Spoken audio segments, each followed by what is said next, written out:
کبیرہ گناہ کرنے والا جہنم میں جائے گا، معاف کر دو اس کا قانون، اس کی رحمت ہے، یہ آخری انسان جہنم سے نکلے گا، آخری سب سے زیادہ سزا کاٹ کے نکلے گا۔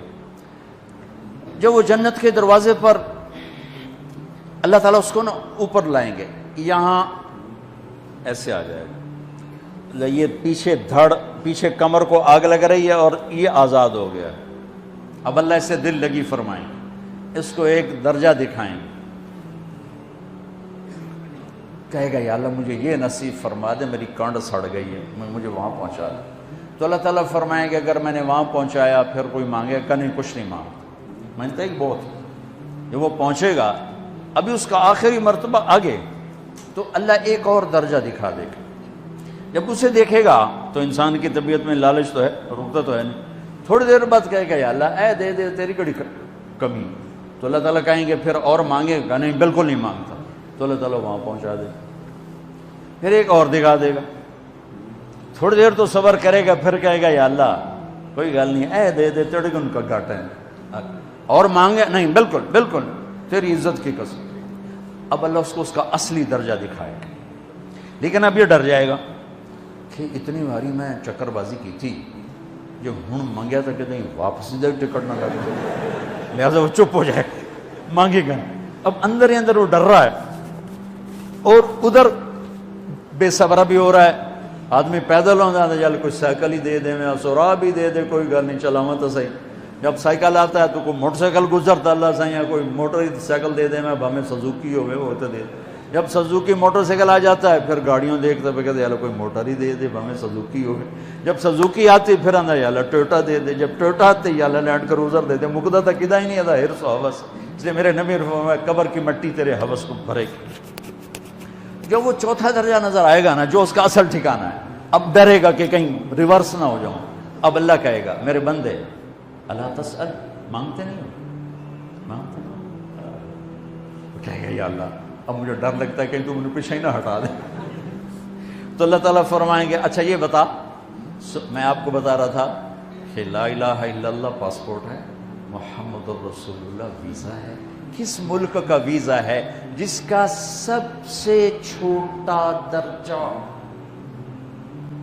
چھوٹے پر میں اتنا زور لگا رہا ہوں کہ اور میرے کو زور ہے ہی کوئی۔ اب وہ بتانے لگا ہوں، اب اللہ اسے کہے گا اچھا میرا بندہ یہ تو بتا، میں نے جس دن دنیا بنائی تھی اس دن سے لے کر جس دن ختم کی تھی اس کا 10 گنا کر کے تمہیں دے دوں، راضی ہو؟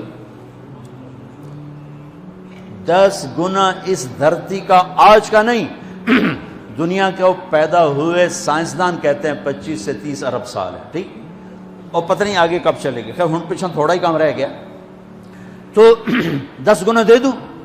وہ اس کو یقین نہیں آئے گا، بے یقینی میں کہے گا یا اللہ ربو کے ہاسا کیتی جانا، میرے نال ہاسا تو نہ کر۔ تو اللہ کہے گا میں ہاسا نہیں کر رہا، میں سچی مر، چل۔ اب یہ داخل ہوگا اور جب دروازہ کھولے گا اور نوکر کو دیکھے گا تو یوں سر جھکائے گا، وہ کہے گا میرے آقا کیا ہوا؟ کہے گا تم فرشتے نہیں؟ کہ نہیں میں تو آپ کا نوکر ہوں، اور میرے جیسے 80,000 نوکر ہیں آپ۔ تھوڑی دور چلے گا تو ایک نور کی چمک اٹھے گی تو سجدے میں سر، اپنے آپ کو سجدے میں گرائے گا، وہ پھر کہے گا میرے آقا یہ آپ کیا کر رہے ہیں؟ وہ کہے گا یہ سامنے جو نور ہے یہ میرے اللہ کا نور ہے، میں اللہ کو سجدہ کر رہا ہوں۔ کہے گا یہ آپ کے اللہ کا نور نہیں ہے، یہ آپ کے گھر کی روشنی ہے، لائٹنگ۔ آگے چلے گا تو قالین آ جائے گا، اس قالین پر کتنا چلنے کا ہے یہ زمانہ؟ 40 سال چلتا جائے گا تو تب جا کے وہ قالین ختم ہوگا۔ 40 سال دنیا کے، وہاں تو 4 سیکنڈ میں اسے طے کرے گا۔ 40 سال لمبی کارپیٹنگ۔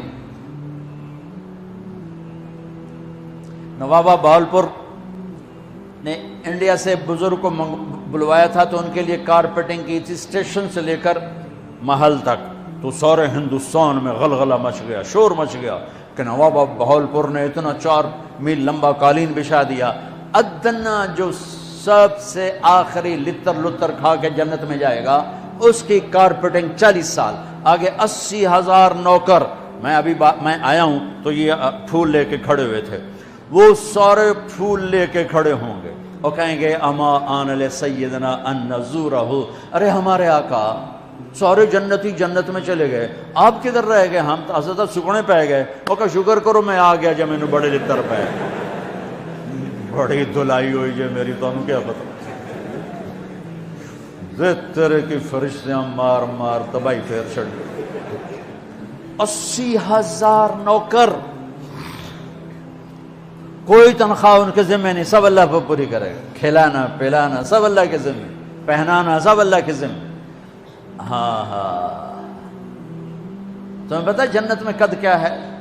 130 فٹ، 130 فٹ۔ آدم علیہ السلام کو اللہ نے 130 فٹ کی ہائٹ پہ بنایا تھا، ہماری اماں جان بھی 130 فٹ کی تھی۔ یہ بات تو شاید آپ سب کو پتا ہے کہ یوسف علیہ السلام دنیا میں سب سے خوبصورت مرد آئے، یہ بات شاید بہت سوں کو پتہ نہ ہو کہ اس کائنات کی سب سے خوبصورت عورت حضرت حوا ہے۔ حضرت حوا سب سے حسین عورت، وہ بھی 130 فٹ کی تھی۔ جب جنت میں جائیں گے تو اللہ کے فضل سے اس قد کے ساتھ نہیں جائیں گے، یہ تو قد ایڈا سارا ہے، اور جنت کی حور 130 فٹ، تم گئے 5.5 فٹ، تو وہ جج پا کے پردے ہوتے۔ اب وہ 130 فٹ ہائٹ ہو اور ڈاکٹر یوسف 5.5 فٹ دا اندر گیا تو وہ جچی گم ہو جاؤنا، ہو سکتا ہے میرا ہسبینڈ گیا کہ دیکھا بے پاسے سجے پاسے جولی ہے جو مغرور۔ تو 80,000 نوکر کہیں گے کہاں رہ گئے؟ وہ کہے گا شکر کرو میں آ ہی گیا۔ پھر جب یہ میدان میں اس کو بٹھائیں گے، 80,000، ایک ہاتھ میں برتن ایک ہاتھ میں پیالہ، 80,000 ڈرنکس اور 80,000 کھانے۔ یہ کھائے گا پخانا نہیں، پیے گا پیشاب نہیں، کھائے گا لذت میں کمی نہیں، پیے گا لذت میں کمی نہیں۔ کھانے کا نظام الگ ہے، پینے کا نظام الگ ہے۔ کھا پی کے جب فارغ ہوگا کہیں گے اب آپ اپنے اہلیت سے مل لیں، اپنی بیگم صاحب سے مل لیں۔ جنت کی حور یہ ایک دم غائب ہو جائیں گے، سامنے سے جب پردہ ہٹے گا تو ایک اور کائنات نظر آئے گی، اور اس پر ایک لڑکی یوں بیٹھی ہوگی ایسے ٹھیک لگا کے، تھوڑا تختی چھوٹا نہیں تم دونوں بھی کھاوا ایسے کر کے تو وہ ایسے کر کے بیٹھی ہوگی، تو وہ جب اس پر نظر پڑے گی نا جنت کی لڑکی پر، تو اس کی آنکھیں ایسی پھٹی رہ جائیں گی، ایتھے ہی رہ جائیں گے، وہ دیکھتے جا رہا 40 سال بس ایسے ہی بیٹھا رہے گا۔ جس نے جنت کے کالے کالے دوزخ کے کالے فرشتے دیکھے ہوں وہ حور نو وے کہ مرے گا نہیں تو اور کیا ہو لکھی جاندہ لکھی۔ آخر وہ بولے گی اما لک فینا من رغبت، میرے آقا آپ میرے پاس نہیں آئیں گے؟ پھر اس کو ہوش آئے گا، ارے بی بی تو کون ہے؟ کہتے تیری بیگم اور کون، تیرے انتظار میں بیٹھے بیٹھے گھڑیاں بیت گئیں۔ تو یہ سب سے ادنا درجے کی جنت ہے، تو اعلیٰ درجے کی جنت کیا ہوگی؟ اور یہ ایمان والی عورت، یہ ایمان والی عورت جو دنیا میں اللہ اس کے رسول کو راضی کر کے چلی گئی، اس جنت کی لڑکی سے 70,000 گنا زیادہ خوبصورت ہوگی۔ میرے بچوں، اللہ رسول سے تعلق بنا، محمدی بن جاؤ، ڈاکٹر کی ڈگری بھی لو اور ساتھ محمدی ڈگری بھی لو۔ ڈاکٹر کی ڈگری موت پہ بیکار ہو جاتی ہے، اور محمدی ڈگری ایسے کھل کے سامنے آتی ہے کہ دنیا بھی تمہاری، آخرت بھی تمہاری، قبر بھی تمہاری۔ یہ تبلیغ اس کو سیکھنے کی ایک خوبصورت محنت ہے۔ اپنی زندگی 24 گھنٹے کی زندگی میں صرف 5 نمازیں فرض ہیں، نہ چھوڑو، نماز نہ چھوڑو، نماز نہ چھوڑو، کسی حال میں نہ چھوڑو۔ میرے نبی کے نواسے نے کربلا میں پڑھ کے تاریخ بنا دی قیامت تک کے لیے کہ کربلا جیسی شدت ہو تو بھی نماز نہیں چھوٹ سکتی۔ روزہ چھوٹ سکتا ہے، مسافر ہے، بیمار ہے، حج چھوٹ سکتا ہے، پیسہ کوئی نہیں، زکوٰۃ چھوٹ سکتی ہے، پیسہ کوئی نہیں، نماز نہیں چھوٹ سکتی۔ تو جتنے آپ بیٹھے ہو، اساتذہ ہیں، بچے بار بچے، نماز نہ چھوڑنا، میں ہاتھ جوڑتا ہوں، نماز نہ چھوڑنا۔